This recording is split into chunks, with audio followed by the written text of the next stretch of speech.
যে লিগাসি, যে আজাদির যে লড়াই, আগ্রাসনের বিরুদ্ধে, আধিপত্যবাদের বিরুদ্ধে যে সংগ্রাম, যে লড়াই আমাদেরকে শিখিয়েছেন আমাদের নেতা আল্লামা দেলোয়ার হোসেন সাঈদী হুজুর। যুবলীগ, আওয়ামী লীগ পুরো রাষ্ট্রযন্ত্রকে এক করে দেশের নাগরিককে গণহত্যার জন্য তারা লেলিয়ে দিয়েছে। আমরা দেখতে পেয়েছি একদিনে প্রায় শতাধিক মানুষকে হত্যা করা হয়েছে, হাজার হাজার মানুষ পঙ্গু হয়েছে, এবং এটা সপ্তাহব্যাপী গণহত্যা সংগঠিত হয়েছে। প্রায় 2 শতাধিক নাগরিক হত্যা করা হয়েছে এবং প্রায় হাজার হাজার নাগরিকদেরকে পঙ্গু করা হয়েছে। এখন অসংখ্য আমাদের ভাই বোনরা তারা হাসপাতালে কাতরাচ্ছেন, চোখ হারিয়েছেন, হাত হারিয়েছেন, পা হারিয়েছেন। তো এই যে 28শে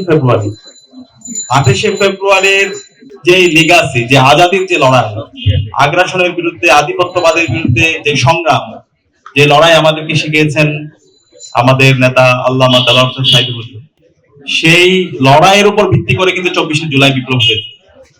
24শে জুলাই বিপ্লবের যে শহীদরা আছে, শহীদদের ইমাম বলে আমরা শহীদ আবু সালেহ, শহীদ ওয়াসিম, শহীদ আলী রায়হান, শহীদ শান্ত, শহীদ ইসমাম, অসংখ্য শহীদদের আপনি জীবনে পাবেন যারা আল্লামা দেলোয়ার হোসেন সাঈদী হুজুরের যেই আদর্শ, আল্লামা দেলোয়ার হোসেন সাঈদী হুজুরের যেই বয়ান, সেটাকে তারা লালন করতো, সেটা ধারণ করতো, এবং তাদের ফেসবুক স্ট্যাটাসের মাধ্যমে তারা ওই সময়ে তাদের আকাঙ্ক্ষার কথাগুলো বলেছে। আল্লামা দেলোয়ার হোসেন সাঈদী হুজুরকে যখন শহীদ করা হচ্ছিল, তখন শহীদ ইসমাম বলেছিল, আল্লাহ তুমি আমাকে এভাবে শহীদ করো, এই বাংলায় যেন আমি আজাদি এনে দিতে পারি। তো সেই ইসমাম 2024-এর জুলাই বিপ্লবে তিনি শহীদ হয়েছে। শহীদ আবু সাঈদের স্ট্যাটাস থেকে আমরা দেখতে পেয়েছি।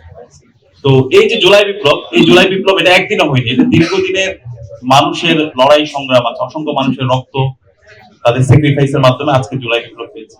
এবং এই জুলাই বিপ্লবের অন্যতম যেটা হচ্ছে আমাদের পাটাতন তৈরি করে দিয়েছে, সেটা হচ্ছে 28শে ফেব্রুয়ারি।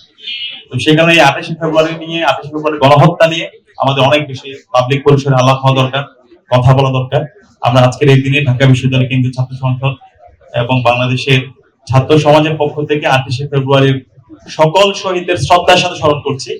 আমরা নতুন সরকারের কাছে আমাদের দাবি থাকবে, ছাত্র সমাজের পক্ষ থেকে দাবি থাকবে, 28শে ফেব্রুয়ারির সকল শহীদদেরকে যেন রাষ্ট্রীয় সম্মাননা দেওয়া হয়, তাদেরকে রাষ্ট্রীয় স্বীকৃতি দেওয়া হয়। একই সাথে এই সকল শহীদদের এবং আহতদের রাষ্ট্রের পক্ষ থেকে পুনর্বাসনের ব্যবস্থা করা হয়।